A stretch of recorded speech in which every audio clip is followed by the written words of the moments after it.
A few thoughts now on the latest bombshell report involving the Obama administration and its Iran deal.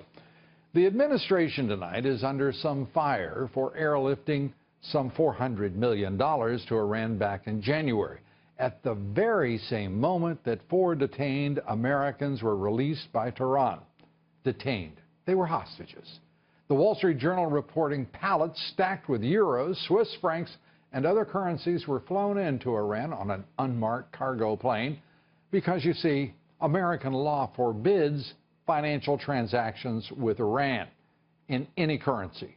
In fact, senior Justice Department officials even raised objections about the payment, but they were overruled by the State Department, as if using euros and Swiss francs instead of American dollars somehow met the spirit of a law intended to deny money of any kind to the Iranians, the leading global state sponsor of terrorism. So let's examine what is obvious and straightforward, obviously and straightforwardly a violation of our law, an expedient and highly rationalized reversal of U.S. policy not to pay ransom to terrorists and kidnappers of our citizens. The Obama administration today denied that payment amounted to ransom, saying it was part of a $1.7 billion settlement the United States reached with Iran.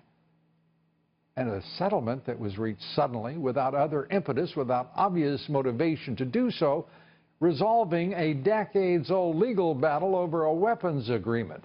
State Department spokesman John Kirby today, of course, denied all. Denied the $400 million in cash to Iran was payment of ransom. Kirby, with a, fairly straight face, insisted that a simultaneous payment of money and release of hostages was all just a big old coincidence.